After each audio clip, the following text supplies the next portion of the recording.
What's going on, guys? Today I'm going to show you how to make your own Lenny and Larry inspired birthday cake protein cookie.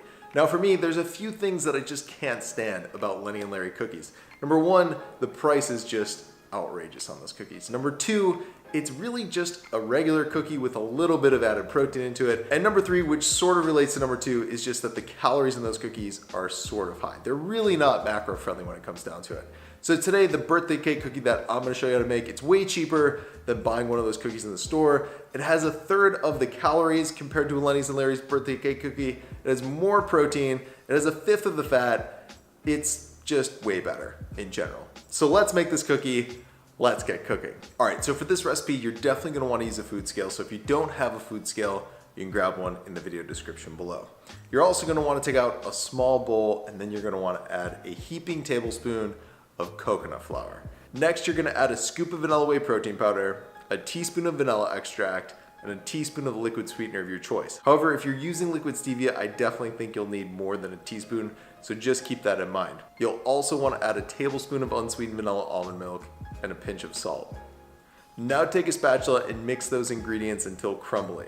Once they're crumbly, just spray your hand with a little baking spray. This is a pro tip, guys, just so that the ingredients don't stick to your hand as much, and that way you can work your dough a little bit easier. So once your cookie dough starts to form, that's when you can start rolling it out into the shape of a cookie. And I personally recommend trying to make your cookie about 1/4 of an inch thick. So now that your cookie's formed, it's time to get some sprinkles on it. So add a teaspoon of sprinkles to a plate and spray one side of your cookie with a little baking spray, and then press your cookie into the plate of sprinkles.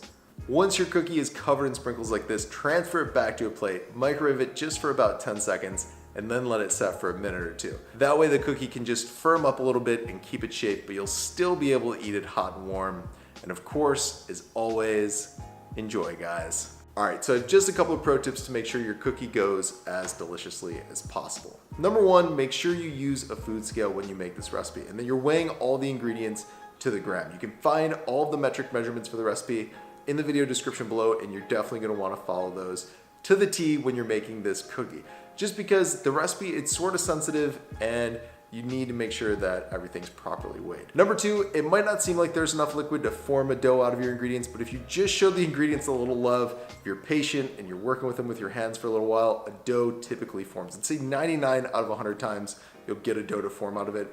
But if for whatever reason a dough doesn't form, just add a teaspoon of vanilla almond milk into your bowl at a time until you get your dough to form. You don't wanna go crazy with the almond milk, because if you do, you'll end up with a batter instead of a dough, and you don't want that. And as far as the macros, they're just unreal. The cookie only has 150 calories, 2 grams of fat, 7 grams of carbs, 2 of which is fiber, and 26 grams of protein. No, you didn't hear that wrong. It only has 7 grams of carbs, which is just crazy. I'm pretty sure everybody can fit those numbers into their macros. Anyways, guys, I hope you enjoyed today's video. I hope you enjoy the cookie. If you try it, let me know how it goes for you in the comments below. Like I said, the full recipe's in the video description, along with all the products I used to make the cookie. Thanks for watching. I'll see you in the next video.